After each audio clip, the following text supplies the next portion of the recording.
Hey, how's it going all? Welcome in. Another little build update here from me, Easy Nifty. This is my Easy Crow 1 bar build, Magica hybridy 1 bar build. It's just a lazy Necro build. It's a very basic rotation. It's got great healing. It's got okay damage. I wouldn't say it's the best in terms of doing damage, but then, I mean, it's the Necro, so the Necro's not generally considered the strongest class in the game, so I think it's okay. I think it's pretty decent. It's not bad. It's definitely enough damage to carry you through the content for sure. So let's go ahead and jump into it, shall we? As you can see here, I am a Khajiit Necromancer. We have 64 into mag. I am running the Thief Mundus, and in terms of my set, in terms of ratio, we are in 1, 2, 3, 4 medium, 1 light, 2 heavy. Okay. In terms of my gear sets, we are running Slime Crawl. Slime Crawl is a 1 piece for the critical chance. It's probably one of the best sets just to get extra critical chance in the game. So, highly recommend getting that one. Our first 5-piece set, what we are rocking is Thurika's Strike. This is a 5-set item craftable set from the Gold Road chapter in Westfield. If you do not have access to Gold Road, I highly recommend dropping this for Sergeant's Mail, which you can go and farm from Way West Run 1 and 2. That would be second in favor for this set. Obviously, our next set, what we are running Deadly Strike. The reason why we run Deadly is most of our damage is over time, and obviously our heavy attacks do class as channeled attacks, and it also classes as damage over time. So it's really benefiting from our heavy attacks here. So super nice, super cool. Obviously we have a no console. Wouldn't be a 1 bar build if we didn't have it. So in terms of my traits, we are divines across the board. I do have a max magicka on my helmet. I have max mag on my shoulder. I have a tri-stat on my chest, tri-stat on my legs, and then everything else is max mag. Okay. In terms of my jury, we are bloodthirsty on the traits across the board. And then we have the weapon and spell damage with the magical recovery, just for a little bit extra sustain. Even though that we don't really need it. But yeah, we rock that. In terms of my poison, I have a poison enchant on a precise trait on my lightning staff. In terms of the blue tree, we are rocking a Thermitage. Thermitage is actually going to benefit us a lot. It's actually going to increase unnerving boneyards damage over time. It's also going to increase detonant siphonings over time damage, and just overall damage. If it's anything damage over time, it's going to get that 6% bonus, so it's super good, super nice. Deadly aim, that's going to help with a couple of abilities, plus it also helps with our heavy attack, that being single target based. Even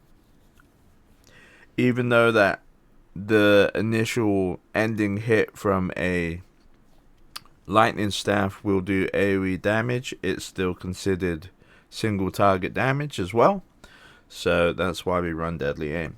So that's super nice. Bite and Aura. Bite and Aura just increases our damage over time from pretty much all of our AoE abilities. So we're going to get increased damage from pretty much most of our abilities. In fact, all of them, other than our healing, obviously. So that's super nice to have. And then I have Master in Arms. Master in Arms just increases the damage done by direct damage. So our heavy attacks are actually considered direct damage. hence why I'm running this. So that's super nice too. Red tree, I take rejuvenation, I take survival instincts. This just gives me a bit of recovery, and then the 25 reduced cost. So that's super nice bonus to have them two together. And then we take health. This is a flex spot for their boundless vitality. You can put slippery here if you need to run slippery for certain bits of content and stuff like that. This will be the one what you will probably drop out. And then we take celerity for the extra movement speed, so that's super nice too. Obviously the green tree has changed. I did a video on it a couple weeks back when it got changed. So I highly recommend go and watch that video if you have not already gone and watched that video. I will put a link in the description down below for you guys if you're wanting the green tree update. I'll put it down in the link below. But yeah, we pretty much run Steed's Blessing for the movement speed. We take Sustaining the Shadows for the 50% reduced cost reduction when we're sneaking. And then we take Master Gatherer and then Angler's Instinct. And then in terms of my contingency, what we actually have on that is the healing, the Sage's Remedy, and then the Resolve. So it's pretty much just a magical vigor, But that's pretty much the build. I'm enjoying it. It's been fun to play this build. I did thorough tests of this build last night. I went and ran and pugged a load of veteran content. I ended up doing really, I wouldn't say they're hard because I don't find them that typically hard, but I ended up doing Lepsicula. I ended up doing Exiled Redoubt on veteran. I ended up going into veteran Depths of Malatar, and there was a couple others what we ended up going in. So we had some good choices of dungeons where I managed to test this pretty good and pretty thoroughly. I will do a quick little rotation for you guys so you kind of understand the rotation. So starting the fight, you can obviously get your Skelly up, and then you go pretty much in like that, and then you just keep reapplying your buffs and doing heavy attacks. That is pretty much the rotation. It's so simple.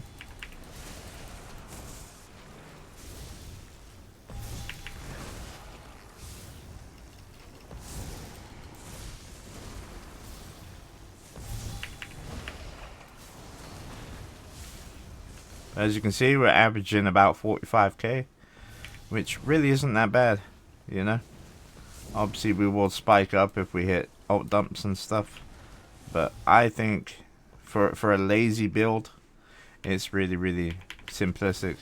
Plus, you can hit, say that you need a heal during the combat. You just hit one of them, and then it'll go off on your next skill whenever you fire your next skill out, So tons of healing. Really, really, really, really nice.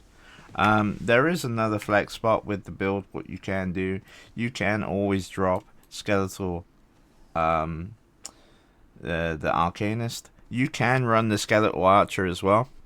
I've tried both. They're about the same in terms of damage. There's really not a lot difference between them, So I just stuck with the Arcanist. As AoE situations is probably gonna pull a little bit more damage, as it does AoE effect damage as well, whether the archer is literally purely single target.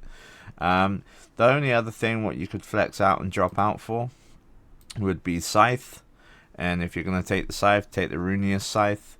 But you will lose a bit of damage, I feel, with this.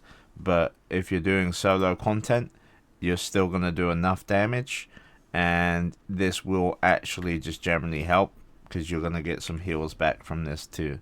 So it will benefit for the solo, more harder content like arenas and stuff. I would run Scythe. But overall, just general content, where that you've got a healer with you, I would rock this instead.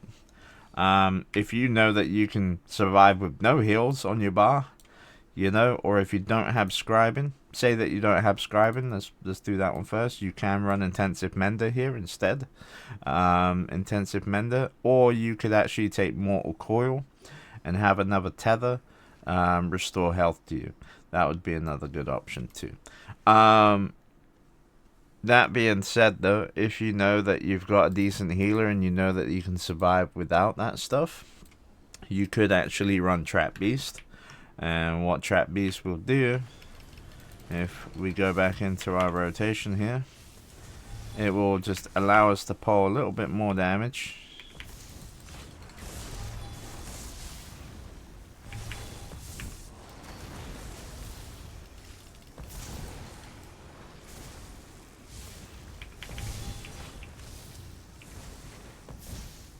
You know? Not much more, but it will allow us to pull a little bit more. Obviously mine's not morphed, but it will add additional bleed damage. So obviously that dot from the bleed damage is not too bad. But I've been running this, and this is what I've been running, and I've been having lots of fun with it. So I don't know why my second bar is like showing up here. I think it was because I switched to a healer last night. And I was healing for a little bit. But yeah, that's pretty much the build. I will leave it all in a written guide down below as well. I hope you all enjoy it. Take care, and I'll see you all next time. Peace.